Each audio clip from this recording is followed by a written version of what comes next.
Welcome to the Celebration of You. I'm your host, Holly Dowling. I'm thrilled to share with you incredible people from all over the world who are living and leading extraordinary lives. From overcoming immense adversity to discovering the secret sauce to leading with courage and grace. Their stories are going to bring you hope and inspiration. Now, let the stories begin. Okay, so everybody knows. I know I get so excited, and you can already hear her giggling. It's so much fun. We are about to have this amazing, extraordinary few minutes of getting to celebrate another person. And I always tell everybody, so for all the listeners out there, you know how I feel about God and the universe and serendipity. And when you're truly open and you open your soul to whoever you're supposed to meet, you get to meet the most remarkable people. And today I have the gift and the pleasure of introducing you to somebody that came into my life a few months ago. We'll tell you more about it here in a moment. And it's just been like, we even were just talking, saying it's like we're soul sisters, that we're connected as kindred spirits or something crazy like that. So everybody, may I introduce you to the beautiful, the amazing, and the brilliant Didi Wong. Hi, darling.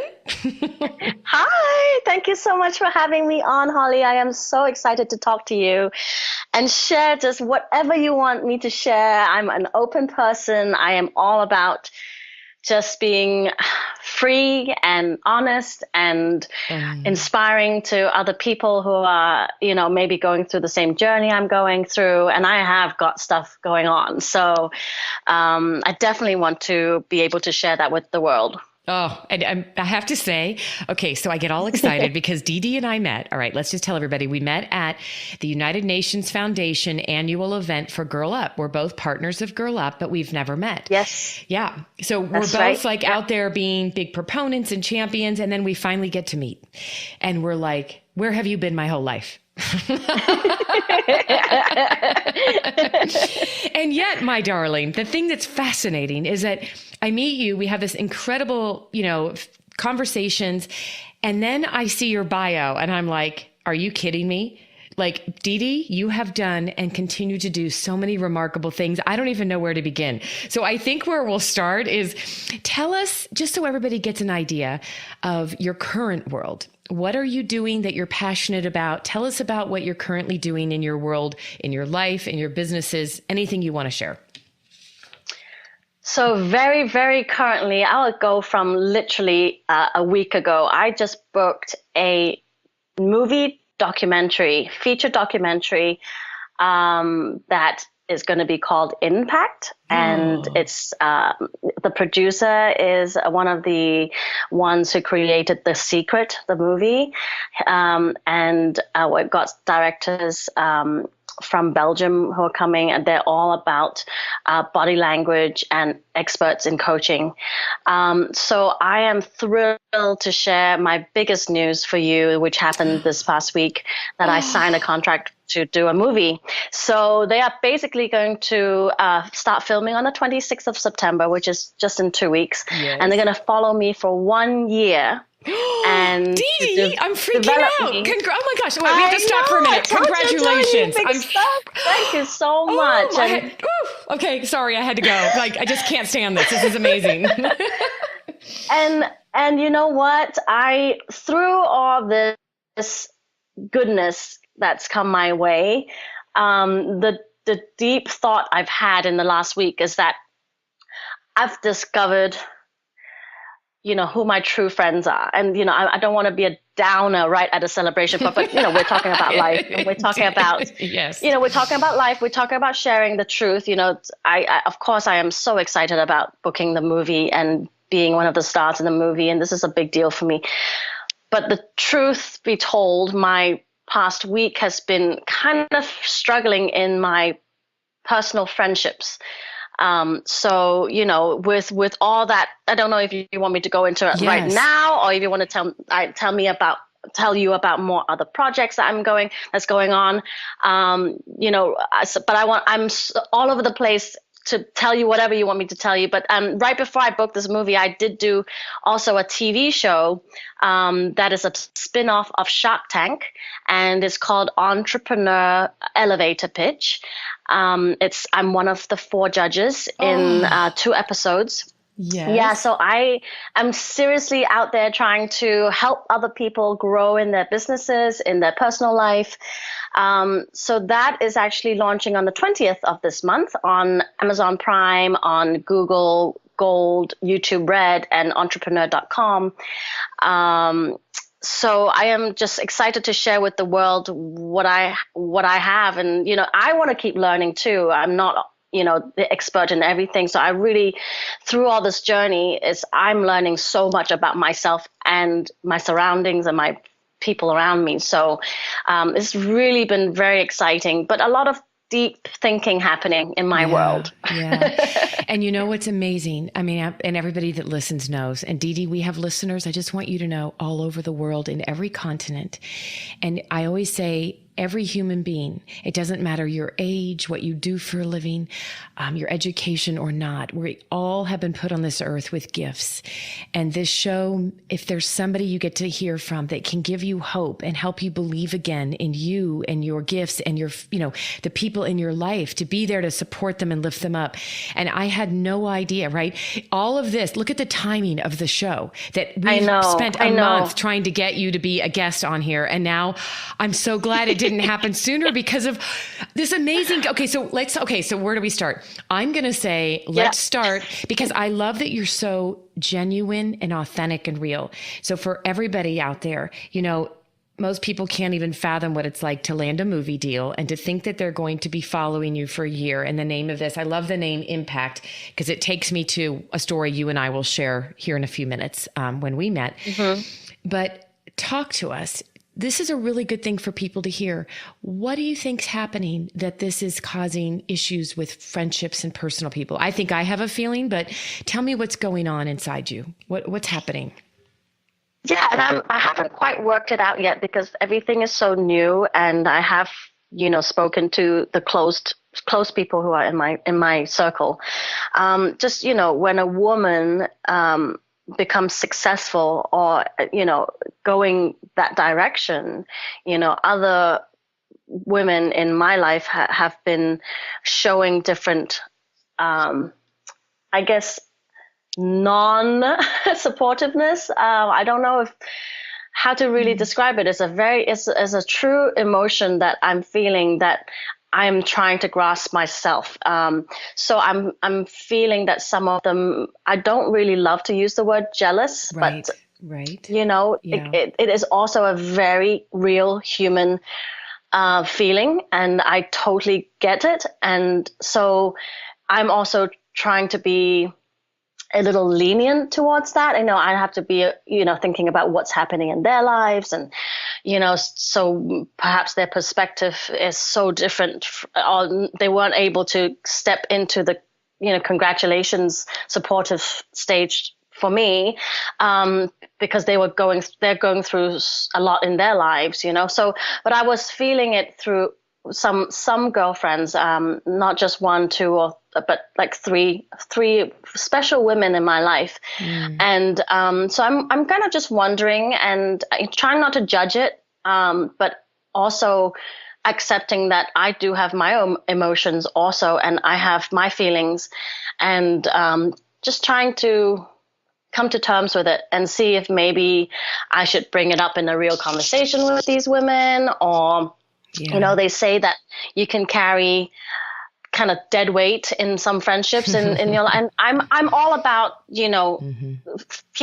surrounding people around you that lift you up, and not necessarily 100% of the time, because obviously life is up and down, right? So I'm really trying to understand if these women whom I'm surprised that they're not so excited for me, are they going through such things in their lives, or are they kind of just stepping back and saying, oh, she's going somewhere and I'm not, and comparing and putting some bad energy into it. So I'm just really trying to learn myself, so that's where I'm at. And I love and I just want you to know, I love you being so honest and just being so real right now. And I think for anybody that's out there that's listening, Didi, I think that there's a beautiful lesson right now. There's something that, and I know we've just gotten to know each other, but one of the things that I'm very passionate about and I share over and over, it doesn't matter who, whether it's one-on-one or on stage, is that you have to be really intentional about the people that you spend your most time with. And I always tell people, I know that in their professional life, you may not always have control over that, but in your personal, you do. And I said, sometimes it's a hard thing to have to let go of friendships or people in our life. But if people are becoming I always call them emotional vampires. There's a lot of people that will suck the life out of us, and we're always there to benefit them. But you find out many times through things like this, like who's really there to celebrate you, right? And the one thing that was coming over me as I was listening to you, and I just feel like since we're kindred spirits, the greatest gift that you can give the world right now and yourself is a non-apologetic space. You've done nothing to apologize for. And as a matter of fact, knowing you and the person you are, the reason you're so successful is because you've been a giver your whole life. And if people could hear your resume and all the things you've done, you've continued to put yourself out there and find ways to give to the universe. And this is the universe giving back. And many times it also helps flush things out. So I don't know what that means, but please, please do not take an apologetic space right now. You get to own where you are, and maybe they'll get to be a part of this journey. If you're going to be followed for a year, these are your close friends. Maybe they'll end up being part of one of these documentary moments, right? And there could be a blessing in disguise in this whole thing that nobody knows about yet. Yeah, and I'm all about blessing in disguise. Absolutely. As when we met, right? Well, this is so exciting. And it all makes sense that you were just a guest on I love the version of the Shark Tank, the entrepreneur, did you say Elevate? Pitch? Elevator pitch. Yeah. Elevator. They go into the elevator and they have 60 seconds to pitch their idea to 4 judges. And if we like the idea and think we would like to invest, we send them up. And if we don't, we send them down.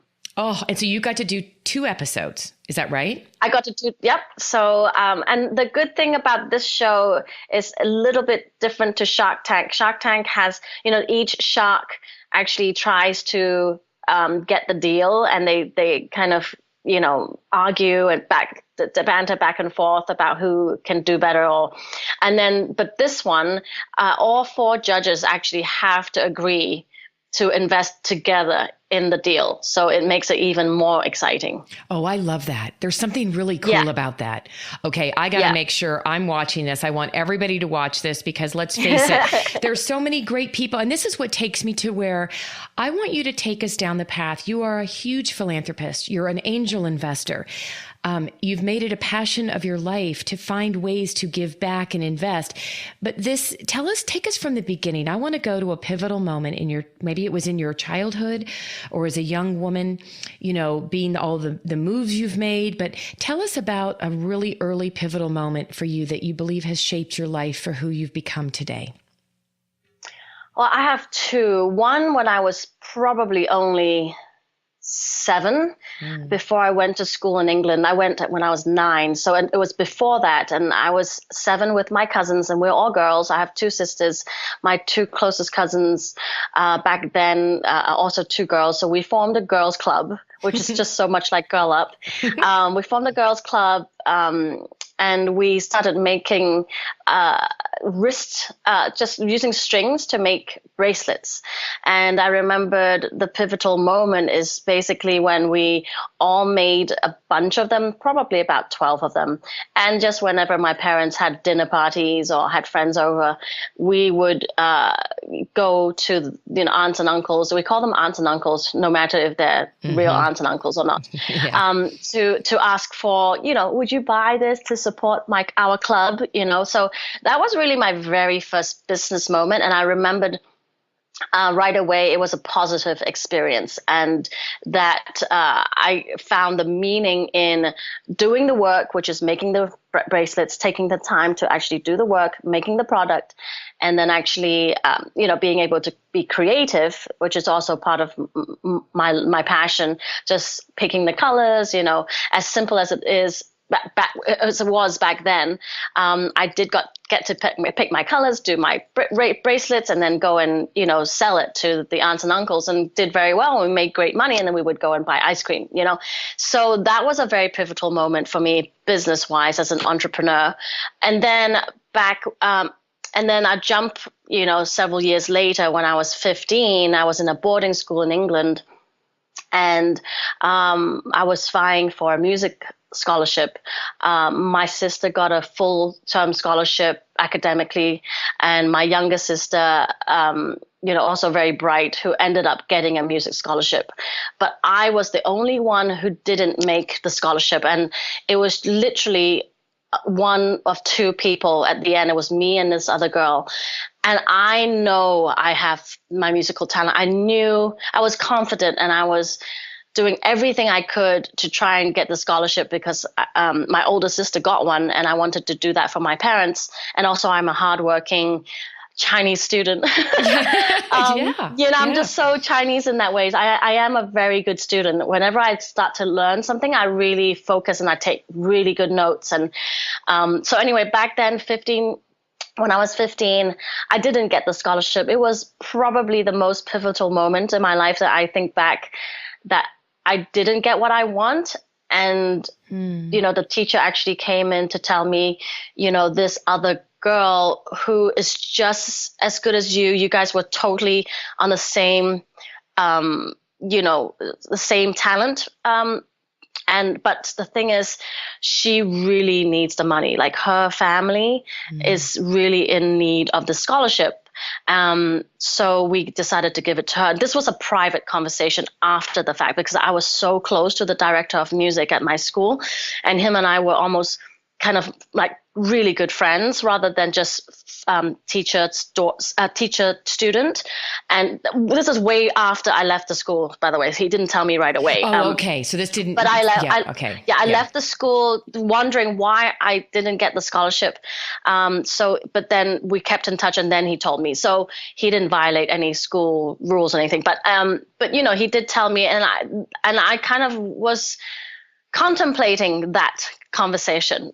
So, okay, I didn't get it because I wasn't in need of the scholarship, rather than it wasn't to do with my talent. So I don't know. It was a complicated matter for a 15-year-old to consume.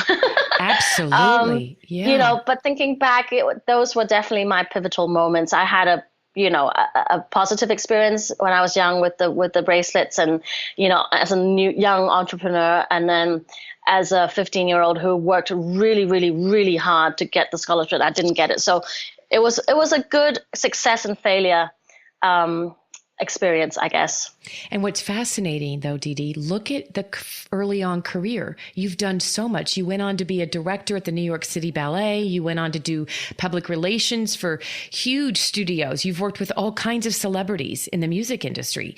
So isn't it interesting that your gifts and talents, and then your brilliance in mind and business savvy, ended up taking you down that path? Tell us about that path. You had some fun things you've done. This is exciting. I did. I just want to correct things. I wasn't the director of New York City Ballet, but I was the director of Pier 59 Studios for the public relations.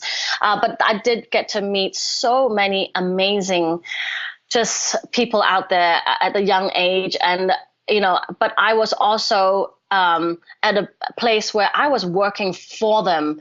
And early on, I think I was only 25, and I decided, you know what, I don't want to be working for anybody. I remember that feeling so well. And this is a pivotal moment. Yes. I was working for Joaquin Phoenix at that point. He was having a photo shoot. His people, his entourage called me in advance and said, he's coming in like 30 minutes. We need a tofu sandwich for him because he's a vegan. I didn't have anybody around me who could run to get him a tofu sandwich. But so I, as a director, had to just, you know what, I'll do this. It's no problem. I jumped into a yellow cab in New York City, went all the way from the west side to the east side to this one particular place they needed me to buy this tofu sandwich. And in the car, in the taxi, that was my ding dong, bingo moment when I said, I am not doing this again, because I am not stressing myself out to get in a yellow cab on a busy New York Just street, having the best in a heat, visual. right? Yes. And trying to fight for a cab because I only had 30 minutes, right? Going all the way to East Side, so from 11th Avenue all the way to 2nd Avenue. And you know the traffic in New York City is crazy. So I was really stressing in the car, like literally. And then I promised myself I am not going to ever do this again for any celebrity. And so at that point, I thought about my path, and I was like, you know what? Even though I have an amazing job, I'm making good money, I'm young, I came to America because I wanted to be on Broadway. So I'm going to go and follow my dream. So I quit the job. Good. Soon after, and I was just, I wasn't sick of dealing with them. I just decided this was not my path. It wasn't like a negative thing that I don't want to do this ever again and bye bye everybody. It was a very nice, amicable breakup. So I just told them that I feel like my path was different, and I wanted to go on broad. I wanted to perform. That was really where my heart was. So I did go back into auditioning right after I quit the job, and it became a receptionist. A kind of reservationist, actually, at a Chinese restaurant. That was my path. So from a director of public relations at a very high-end studio, imagine I was working with Patrick de Marchelier, Mario Testino. I was working with the top Italian Vogue, Elle, all of those photographers, and Madonna and Jennifer Lopez and all of that, to suddenly going into becoming a reservationist at a Chinese restaurant, basically stuck in a hole, talking on the phone, just, hello, this is Didi at 66, restaurant 66. How can I help you? So it was a big moment for me to be able to step down and not look at my ego, and have a supervisor on top of me talking about, no, you shouldn't give them a table at 7:30, it should be 7:15, and giving me crap about little things, when I just came from being a director. So those are all life lessons, and but I followed my dream. I did, several times when I haven't made it as well as I have now, I did think about, should I have left that wonderful job? There's always thoughts that happens obviously in people's lives. And I did think, if I had continued, where would I be now? But I'm not regretful of anything that I've done. And I'm really happy with what I decided to do. And I was proud to be confident enough to just leave a job like that. And follow my heart. I just love that. And you know what? That's why today, if you think about the life, and by the way, everybody, by the way category, she's a mother of 4. She has twins that are like 2. Yes. So it's not like, she's just choosing this life path of a career. And I have to say, Didi, to be around you, the greatest gift you give this world, and I wrote it down when I was thinking about our interview today, and I could show you, I'll take a picture. I have written down, how do you do it with such ease and grace? That's who you are. That's how you show up. I tell you, I get that question literally on the daily with everybody I meet who knows my situation. And I literally tell them, I don't think about it. If you analyze it too much, it will that will waste your energy, waste your brain power. I just don't think about it. I literally know I'm a student of my calendar. I know what I need to do every, within a week. I'm very good with my organization and schedule and planning. And I make sure I am there for my children. So I'll give you a very good example of today. Please. So I love it. Today. Okay. You live in LA now, but let's make sure people know you live in LA. Yep. I did not sleep from 1 a.m. to 4 a.m. because I just have so much on my brain. And I had my twins are teething for the second time. So one of them were crying. So I had to take care of her. My second daughter ran out of the room because she heard the baby cry. And she was like, I want to be with mommy. I want to be. So then we all ended up on the couch because I was just too tired to try and get them back into their own beds. And then my son suddenly woke up in the middle of the night at 3, walking out to the living room where I was sleeping. And I heard his little steps because I was up. And I was like, Jean-Pierre, are you okay? And his mommy, I just want to sleep with you. So, of course, I just love this. Meanwhile, my husband gets the whole bed to himself in the nice bedroom. And I'm on the couch, like sleeping in between the sofas and in the gaps. And, I got one twin on my left, a Jojo on my right, and Jean-Pierre to the right of Jojo. I have a big couch. So luckily we all had some space. Okay, so that's my beginning of my day. And then I woke up at 7 because my babysitter comes at 6:50. And I wake Jean-Pierre up to get him dressed for school. Today is mass day, so he has to wear a certain uniform. So those are always on my brain every day, because Tuesdays and Fridays he have to be in PE outfit, and Mondays and Wednesday he had to be in mass. So this is all organization in my head. Yes, when I wake up. So then I have that with Jean-Pierre. Wake him up. I said, okay, you have 20 minutes to get dressed, wash your face, wash your hands, brush your teeth. He doesn't like to eat breakfast right before he goes to school. So we skip breakfast. I actually was brought up that way too. And I'm fine with that. And then he goes, I drive him to school, drop him off at 7:45, come back, take care of my Jojo getting all dressed, get her hair done. Meanwhile, the babysitter is taking care of the twins, feeding them breakfast. So I take Jojo with me. I make sure I'm in my workout outfit because I know right after I have to go to my Orange Theory fitness class. So I signed up for that. So then I take Jojo to school, mingle and with the teacher a little bit because it's only her second week of school, talk to them, see how she's doing. She's doing great. I leave. I go to my fitness class, which is what keeps me sane. So I go check my emails quickly before I step into class, make sure everything. And at the same time, I am renovating a $4,000 square foot house.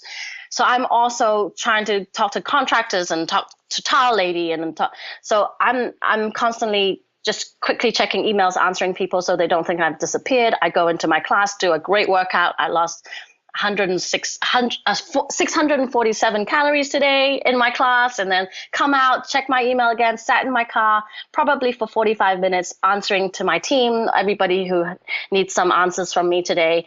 And then I came home, showered, and then got ready for you. So that's so far my morning. And then right after you, I have a meeting about my events with an influencer. And then after that, I am picking up Jean-Pierre, picking up Jojo and taking Jean-Pierre to swimming lesson. And then my day starts to die down. And I'm constantly on my phone, just doing business wherever I go. Obviously not when I'm driving, but when I love that you added that in. Yes. And yet listen to your energy. And you know what? I want people to hear this. Like, yes, you've mastered the art of, and by the way, just to let everybody know, we haven't even talked about the other business that she has, which she's a master practitioner of integrative wellness and life coaching. So you've mastered the ability to truly live a fulfilling life. Wellness is number one important to you. You help others. You're always about people, but think about all that you just shared, and you do it with such energy and passion. And I love how you said, you just don't think about it. You just do it. And you aren't compromising the time to be with your children. Like you're making sure. And Didi, can I just say thank you as a mother? Well, now I'm a grandmother, so my kids are grown and gone. Oh, wow. You're too young to be a grandmother. Oh, keep going. That sounded really good. Wow, that's amazing. How old is your grandchild? He's 5. And wow. Yes. That's amazing. He's the love of my life. But I mean, I'm listening to you going, I remember those days, right? Like when my kids were young and yet, you've made a choice. You guys have figured out how to be a team. You've made a choice. You know what it takes. But I want people to hear this. This is while running a multi-million-dollar, if not billion-dollar interior design company that's around the world, having an event company, getting ready to be on a documentary for the next year of your life. I mean, it's like, okay, all of this, and you still have passion in your voice. And I love that. Oh, thank you. I do just love to be positive and happy. Whenever people ask me to describe myself, happy is always the first word. And I probably will continue that with positive, because I really am that way. Sometimes to a fault, to be honest with you. Sometimes my husband tells me, don't get so excited yet, and don't show your excitement, when we go and into houses and open houses, and then we're looking for a house. Just an example. It's like, put a poker face on. I can't. I'm always smiling. I know. And why would you not smile for the world? It's joy. You're like, I'm sorry, sweetie, but then I'll blow it for us. But I'm not going to stop smiling. Exactly. I could be smiling about something else, not just how beautiful the house is. I wouldn't be good at poker, I'll tell you that. Well, I have to agree. You and I would never make it because we're both, and that's when we met. So I'm going to keep going in different directions because I want to tie all this back up. Yes, But yes, we met when we were at the event in July in DC for Girl Up. yes. And there was a really magical moment. And I want you to share it because I'll never forget. I was leading a breakout like session, and all of the partners and leaders that were there could come, and, we rotated. They could go through all the different sessions. And the title of it was Shattering the Glass Ceiling. And in that moment, and I remember looking at you, Didi, because I basically got really honest with people. And I said, I think for me, the shattering the glass ceiling concept, and I know what it means traditionally, but to me, it was always about learning how to walk on broken glass and not let it show and not bleed. Because my life has been about, a lot of my journey has been how to circumvent some really dark situations, right? And still come out, never feeling it's woe is me. I always want to be wow is me. And you and I were having a moment, and you looked at me and we got really emotional. But you said something about growing up your whole life the way you understood shattering the glass ceiling. Do you remember that moment? I do remember that moment, but I can't remember exactly what I said because it was in such a moment. um, yeah, I just remembered that I understand shattering the glass ceiling differently to what it really means in America. So when you were asking the group What does to it mean? share what it means, Yeah. I remember thinking, oh no, I totally just sounded so dumb because what I just said was totally not what it's meant to be, what it's meant to be. So then when you went around and I heard other people say, oh, shoot, that's totally different to what I just said. So then I was like pondering. I was like, well, I've actually never heard that term before, but it was just something that I, perceived differently, and I get that all the time because I grew up in England, and so some of the American terms, people laugh at me, and it's a cute thing, is not negatively laughing at me, but I'm just like, oh, okay, that's great. See, I'm learning every single day. Well, and that was what the point was, is that I just wanted everybody to, threw it out there. Like, what do you think of when you think of this? And it was fascinating, wasn't it? How diverse everybody's comments were of Yes. what does that really, it's such a cliche, and yet let's talk about it. What does that mean? And I think it came more from the Chinese background because you said something, and it was more about, living in what was it? Oh, Didi, it was so profound. Yeah, I'm trying to remember. I do remember I shared with you that I shattered my glass ceiling because I fought for my love for my husband. And it was like, I visually imagining like I'm breaking through glass, and I'm, not letting the strong glass, inhibit me from going through. So I'm breaking through this glass ceiling to look into the other side, and I did it kind of feeling, and so what I shared, I think in the few minutes I was allowed, that my parents brought me up, to marry a Chinese man. Yes, and yes. it was something that I was meant to do, because it's the right for the culture, and from my status, my family status in Hong Kong, and it was a very bad thing that I did not marry a Chinese man. So I shattered the glass ceiling because I stuck to my guns, and I was disobedient in a way, and breaking through traditions, to really achieve what I truly feel was, the love of my life, marrying Michael. So, and he's half Spanish, just so for the listeners to have an understanding. Michael is half Spanish from Madrid and half Haitian from Haiti. So he's black and white, and beautiful man, very handsome, very tall, dark, and handsome. I was very lucky to have found him. But it was, although he does have all these great qualities, it was still not good enough for my parents, and I'm sure everyone goes through this Yes. as a woman of different races, different religions, whatever. This is not something that is such an alien topic. I mean, I really love sharing the story because I really did fight to keep Michael with me. And here we are, we're celebrating 14 years this year, and we have 4 children, and actually we're going to be renewing our vows next year. Oh. And so. Oh, I love it. Yes. And I remember that is the story that you shared. That's what it was. Yes. Yeah. See, I never had a proper wedding. So I really we did everything backwards, so I wanted to really, and I'm so close to my dad. My dream would be for him to walk me down the aisle and actually give permission for me to go over to Michael's side, and have him be my husband, even though it's been 14 years, but I still am traditional in that way because, I am Chinese 100%. And I do want to experience that from my dad handing me over to my husband, so that's what we're going to do next year. Oh, your father's going to do it? We're all in? Yep. Oh, yay. Oh, yay. See, this whole timing of this documentary impact, look at the impact you guys are going to make next year. Yeah, you'll definitely see that on the movie because that is definitely a story I would be very excited to share with the world because I think love is worth fighting for. And you know what you just said? I have goosebumps, but love transcends the globe. It transcends race. It transcends everything. It's like love is love, and this world needs more love, and we need to be given permission to love. And if we don't get it from the world, give it to yourself. Because you only have one life to live on this planet. And I love you, Holly. Like all your words are just such wise words.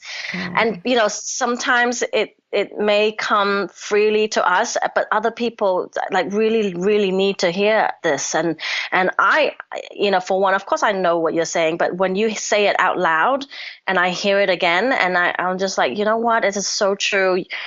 And I love hearing it from your voice because you have such a beautiful voice. And the way you talk is just so loving. Oh, Didi, thank you. You're all about love. You're all about just giving good, positive vibes. And that's probably why we are just in the same bubble.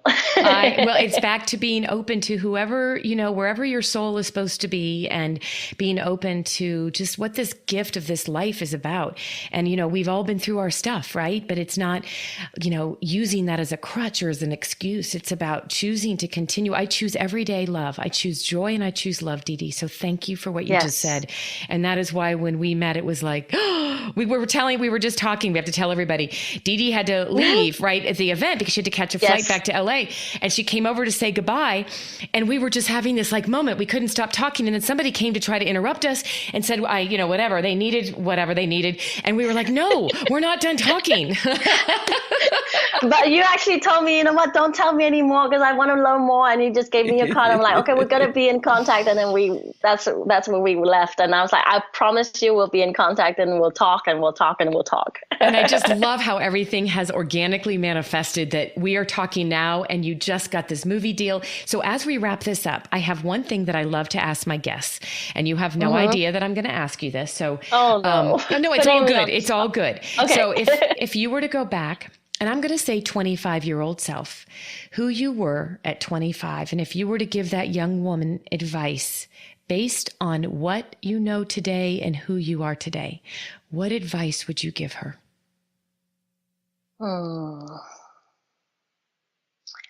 I would say keep working hard, go with the flow, send whatever you want to achieve out there to the universe, because truly it will come back to you.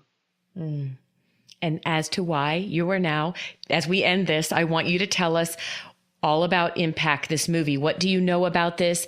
What is this going to be? What is the outcome of this? What are they wanting to shine and show from your life? Tell us. So one of my dreams on my bucket list, I guess, would be I want to be a motivational speaker. So I really feel like I can make, no pun intended, an impact, on my audience wherever I speak. So I'm not, I've had a bit of training in acting and, a little bit of training on stage, but, it's very, very frightening to stand on a stage, to talk to, 100, 1,000, millions of people. So they're actually going to go through the 1 year journey for me to learn how to become a motivational public speaker. And so this is the role I'm taking. And they're going to obviously follow me through my businesses. And, my social spotlight events business also requires a lot of public speaking. And, I like doing wellness events as well. So that would require some public speaking. So they're going to really right away when I shoot on the 26th, they're going to put me in an event to speak. And they're probably going to see how bad I am because they need to know the beginning. And then throughout the process, they're going to show how through coaching, because I'll be coaching with 8 world life coaches, of financial coaches, life coaches, psychologists, different coaches of different kinds, 8 of them. Throughout the whole year, I'll be getting private coaching from them, which I'm so lucky to have, and see how successful I become as a public speaker from day one to, next end of September. So you'll probably see me shine on stage at some point, talking to maybe at the beginning 20 people and then to 100 people. I don't know exactly what they have in mind, but I'm envisioning probably at the very end of it, I'll probably be standing on stage talking to thousands of people. So, I am so nervous, just even saying that, but I'm going to challenge myself. I know I have something to share. So I will find my way to decide what kind of motivational speaker I would want to be. And that's where I really want to land at the end of this movie. Love this. And I had no idea. And you realize you know what I do. I'm all over the world as an inspirational speaker. So why need to be on your team? Why am I not a coach? I coach people, Didi, all over the world. I literally coach on presenting and speaking. And I would love to be on your team of coaches because it's a passion of mine. And I don't even want to give it away. I go completely in a different direction. I flip it on its head when I coach people because most people come from one train of thought when it comes to being a speaker, and I come from a completely different approach. And I could go on and on about this, but if I can do anything to support you, this is what I do all over the world. And I always say I'm a messenger of things. I love that. And Holly, you are totally already on my list. So I will definitely keep in touch with you and let you know how it all goes. And at any point, I'm all about trying to bring in my peeps. Yes. And so any opportunity I get, I'm always trying to get my friends or my acquaintances or people I know. I'm a public relations girl, yes, so I'm are. always trying to connect people. Yeah, seriously. So you're totally in my thoughts, and as I know more about the movie, I will definitely keep you posted. Well, I am going to be there to cheer you on and support you because from the moment we met, you have a beautiful energy. For everybody listening, you can hear it through the phone. And as I wrap this up, I just want you all to know to learn more about Didi, go to didiwong.com and all of the artwork, and there'll be a blog with all the links and how people can reach out to you. And I just want to say thank you to my new kindred soul sister. Thank you, Didi, for sharing your spirit with us today. Thanks so much, Holly. Thank you, darling. Thank you for joining me for another awesome celebration of you. If you were inspired by this story, please share it with your family and friends and hashtag Your Story Matters. I'd love to hear from you, so please leave a comment on iTunes. And absolutely, please come to my website, hollydowling.com. Leave a comment there too, and while you're there, pick up your free gift. Most importantly, though, just remember that your life is a gift from God. What you do with it is your gift back.